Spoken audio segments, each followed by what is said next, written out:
Tracking your children. I had to get my daughter a cell phone just for that purpose. The plan a local district has to keep tabs on students. Plus, the way he was bleeding and what he suffered and went through, I mean, it was so scary. the dentist accused of pulling teeth unnecessarily may escape punishment altogether. And it's a story that makes your skin crawl. A new breed of bedbug won't help any of us sleep better at night. First Coast News at 11 starts now. When you put your kids on the school bus in the morning, do you ever worry about them getting to their destination? What about in the afternoon when they're coming home? Every year we hear about students accidentally getting off at the wrong bus stop. And tonight, the largest school district in our area is considering using a new technology that would help keep parents in the loop. Stephen Dial spoke to parents tonight and has more on what this means for your child. A lot of us have these at work. They're IDs. We use it to get in and out of the office, but also management uses it to see when we come in. Duval County Superintendent Nikolai Vitti has a similar plan to track students on school buses and to keep parents informed.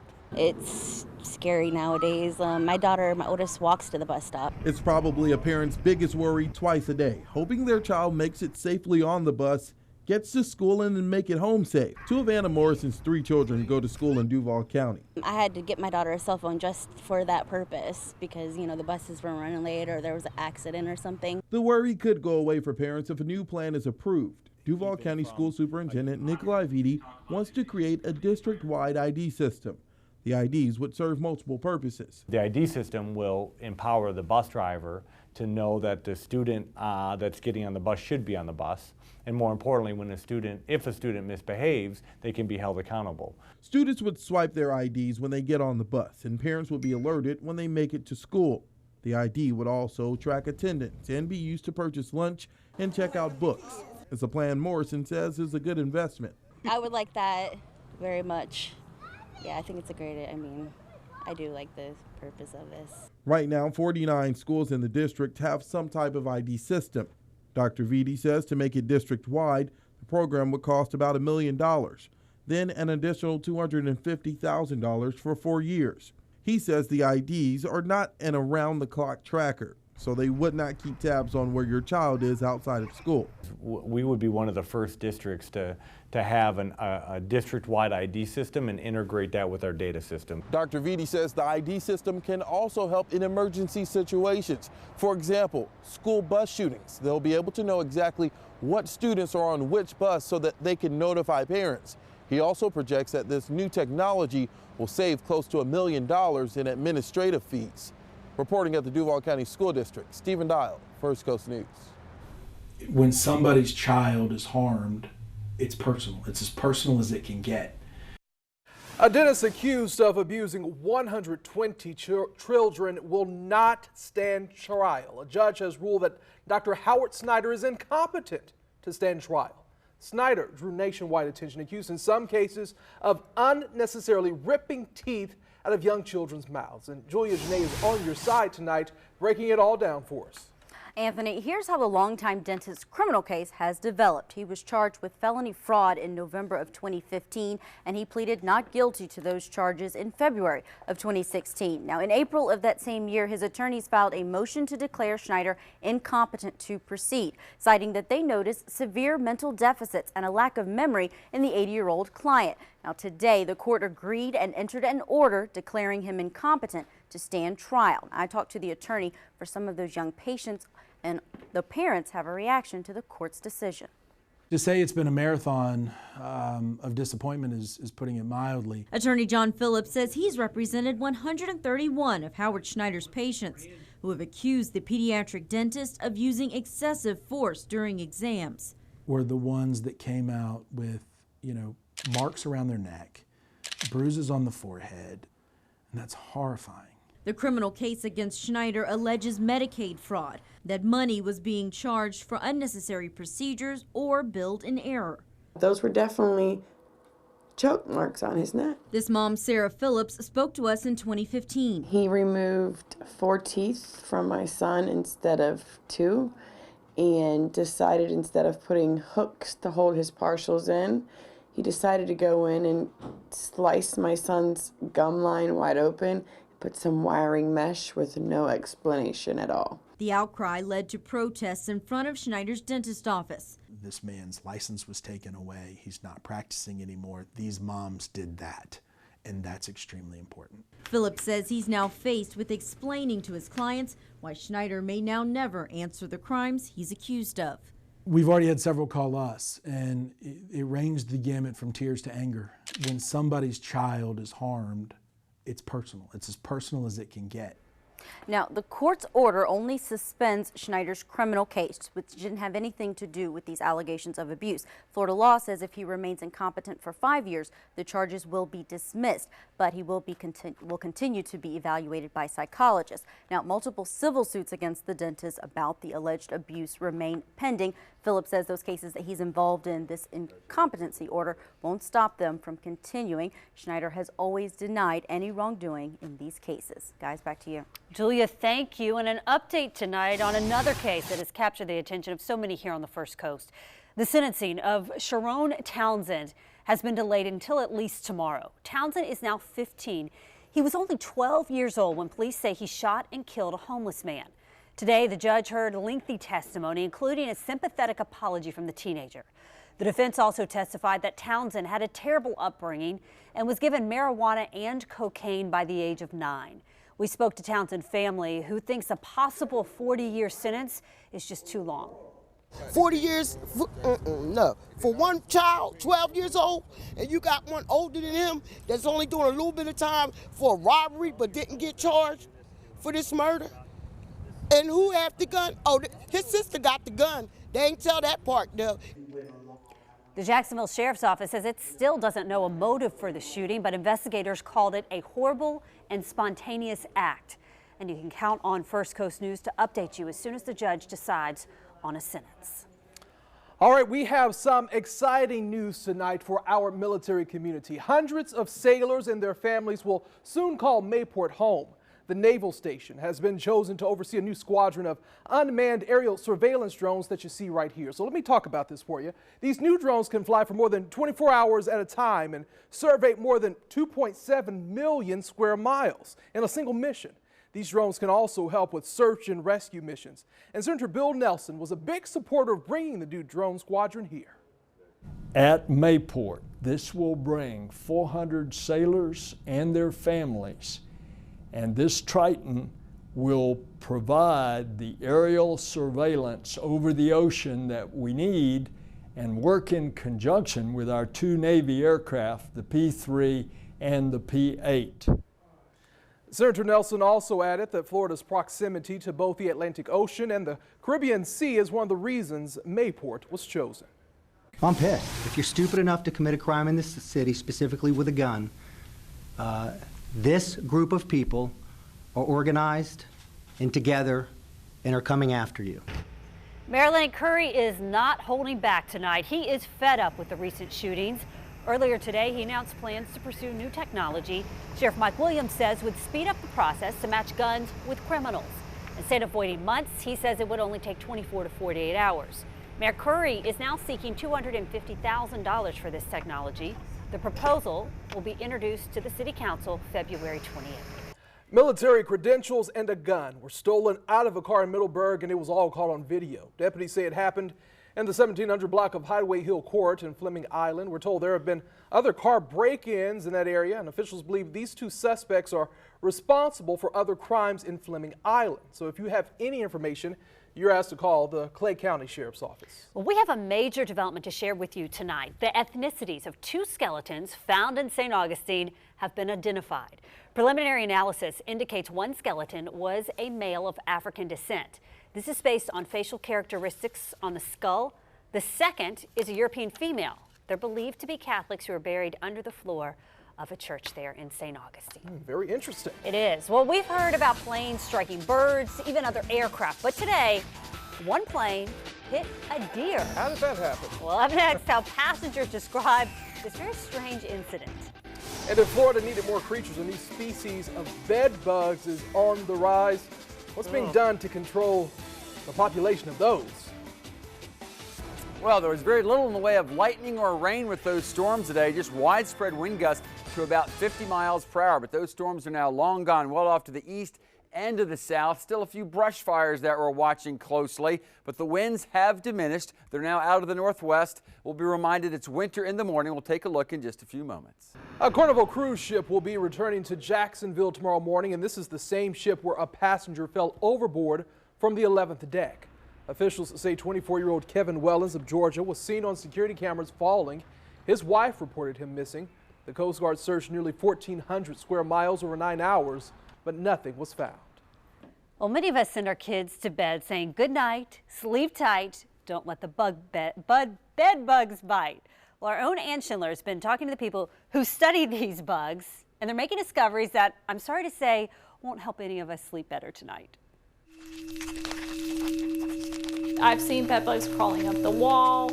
I've seen them in the bathroom. Brittany Campbell is a doctoral student of entomology at the University of Florida. We also keep our bed bug colonies in here. She's a bed bug expert, though she doesn't always tell people that. Sometimes I lie. So depending on the day and whether I feel like talking about it, I might be a manager at Target. When she does talk about work, she's accustomed to the recoil. They're like, oh my God, that's so nasty. But Campbell's research is key to controlling this surging bedbug population. And she recently helped discover a new species in Florida, the tropical bedbug. This species hasn't been in the state of Florida in over 70 years. And so whenever you get a new species, you don't fully know the impact it's going to have. The discovery of the new species creates a fresh concern for bedbug researchers. This is my happy place. Dr. Philip Kaler built the school's urban entomology lab. So we work with most of the species that no one wants around. He says the bedbug problem hasn't abated. If anything, it's getting worse. People do not want to go home, sleep in their bed, and have bugs crawling on them and sucking their blood. With a single female capable of laying up to 500 eggs, it's a prolific breeder. But it's not just quantity that gives bedbug research its urgency. People do irrational things when they're dealing with bed bugs. Some people have died after spraying their mattresses with insecticide or torched their homes using heat treatments, even had air foggers explode. And usually the bugs are still crawling after the place is blown apart. Dr. Kaler says the only reliable way to get rid of bedbugs is to hire a professional exterminator. But the great irony is that in the lab, bedbugs are kind of feeble. They are very difficult to kill in people's homes, but for whatever reason, we have a hard time keeping them alive in the lab. The lab needs a steady supply of bugs in order to kill them by the thousands in experiments. That means cultivating and caring for them. So I'll kind of breathe on them, make sure they know that they're about to eat. It means feeding them on warm rabbit blood. And when a colony is in trouble, it might mean giving of yourself. Literally. Oh, I only did that for, a few weeks. Research scientist Roberto Pereira helped nurture the newly discovered tropical bedbugs by allowing them to suck his own blood. I took the liberty of feeding these bedbugs on myself. He knows it sounds weird. It's not the type of conversation that they bring up on the first date or anything like this, right? Most of us don't like to admit that we have done that because most people think of us as crazy anyway. He says it's not as bad as you think.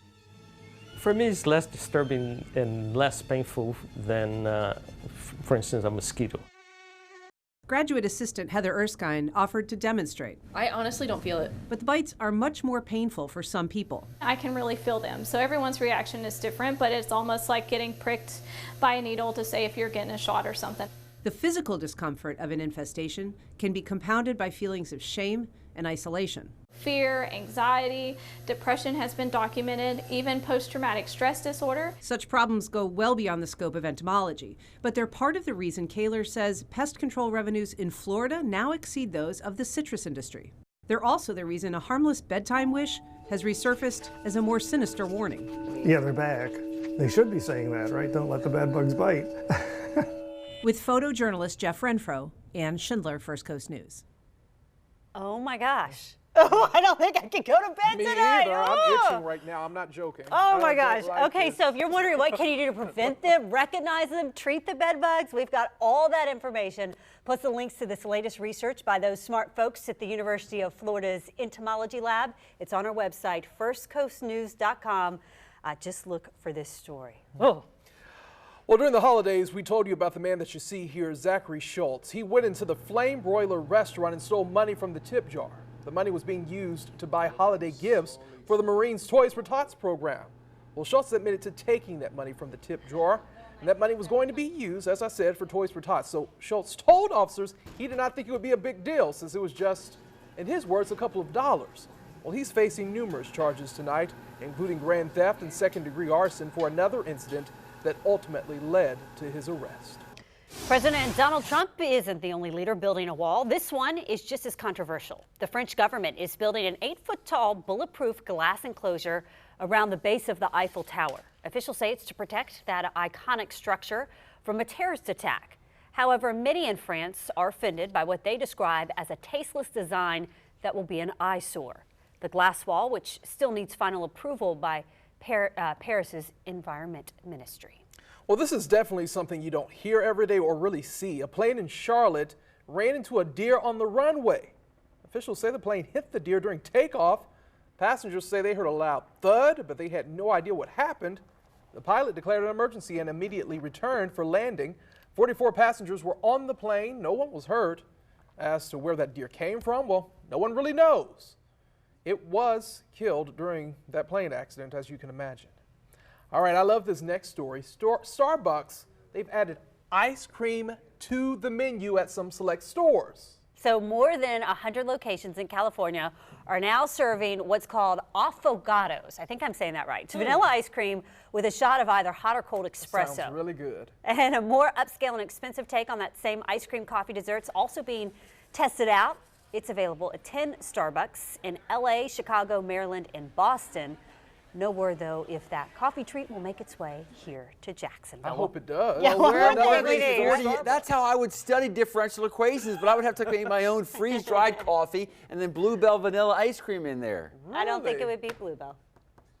No? In your eyes, right? In my eyes. Let's take a look. Sorry, folks, I got diverted there. Let's show you the weather map. Okay, I'm focused. Speaking of cold, not just one, but two cold fronts pushing through the first coast. Now, high pressure will clear us out, and with two cold fronts, that also means very dry air and obviously colder temperatures, but just seasonably so. As a reminder, seasonable lows this time of the year in the 40s, afternoon highs in the 60s, and that's where we're going to be tomorrow. As far as the next chance of rain, notice by Friday night, 11 o'clock, some rain beginning to come out of the Gulf of Mexico, headed toward the Delta, and that's a sign of maybe some rain on the way for Saturday, but that's still days away. So for the River City by the Sea and the rest of the area of northeast Florida and southeast Georgia, lots of sunshine on Thursday. In fact, a sun-drenched day. Now, there will still be some gustier winds well offshore, but near shore around the river or around the Okefenokee, around the beautiful lakes, around your backyard.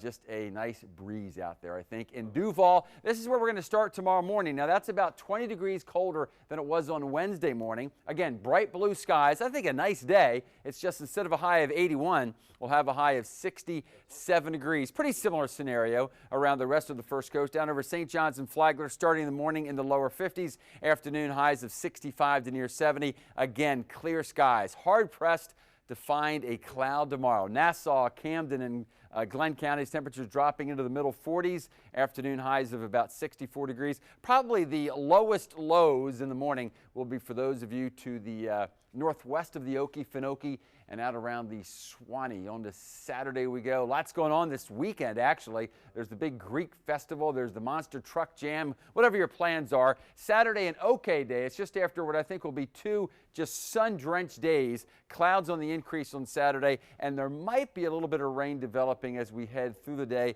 and then during the evening hours. On Sunday, if you're looking for the dry weather day pick of the weekend, that's going to be the day. If there's any precipitation on Sunday, I think it's going to be before dawn. Then we'll have an afternoon high of 75 degrees. And of course, for many, it's a 3-day weekend. On to Monday, that's going to be the warmest of the three. Highs in the 70s, probably 75 to near 80, actually, the first half of next week.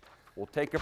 Thank you, Tim. The Jaguars making moves today. Find out if the team picked up Kelvin Beachum's option. But first, the #1 team in the land, Florida, at JU, and the Gators were flashing some leather. Don't believe me. Just stay tuned and watch. Folks, we're popping up the volume. Next in sports. From the Farrah and Farrah Sports Desk, it's First Coast Sports. Hello, everybody. Tonight, the JU Dolphins softball team got a chance to see just how good they are as they welcome the unbeaten and #1 ranked team in the land, the Gators, to the River City. The Dolphins entered this game with only one loss. Meanwhile, the Gators were looking to improve to 6-0. Gators with the bases loaded when Nicole DeWitt serves that one in the left. 1 run would come down to score. 2 runs would come on around to score. 2-0 Gators. Another was thrown out. Gators flashing leather. Justine McLean in left center field. Holla at a player when you see him in the streets. Can I get the remix? Yes, you can. Florida goes on to blank JU a final 6-0. The Jaguars aren't picking up left tackle Kelvin Beacham's $5 million option. That's according to reports. The option would have activated a 4-year, $40 million deal with a $7.5 million base salary for the season. Beacham's cap hit would have been $8.5 million this year. Beacham will now become a free agent on March 9th. Avery Jones is not going anywhere. Jones agreed to a 4-year deal for just under $16 million with a $6.5 million guarantee. Jones started 9 games last season after starting nose tackle Roy Miller went down with a torn right Achilles. Also, the Big Cats made some moves to restructure Chad Henne's contract today. Those terms have not been made public, and the team re-signed wideout Aurelius Ben. The Florida Gators set a school record for the most points ever scored in a conference game in their 114-95 win over Auburn last night, but it came at the expense of their center, John Egbunu. Egbunu suffered the injury in the first half. His recovery time is projected between 10 to 12 months. They will try to extend their win streak to 8 Saturday at Mississippi State. The only unbeaten girls basketball team on our first coast, Providence, they punched their ticket to Lakeland last night. The Stallions improved to 27-0 with their 63-56 win.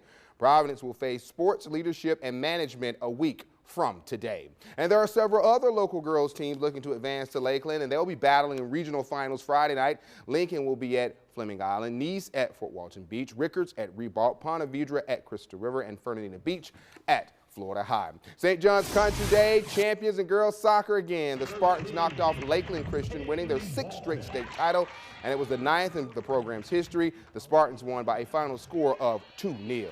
Camden County is a powerhouse in football, but they've become a force on the wrestling mat. Half of the Wildcats' 14 state qualifiers walked away with individual state titles, and the team as a whole captured their 3rd consecutive state championship. Coach Jess Wilder tells us this team has been able to turn Camden into a powerhouse. It's a lot of repetitions, of doing something the right way over and over. I mean, there really is no secret to it, just like any sport. So it kind of had them for a while, so they've put a lot of time in. We really are the real deal Holyfield McNeil. I think the biggest factor to our success is Coach Wilder. We expect it, but nothing's guaranteed, so you have to still go in with the mentality that anything can happen.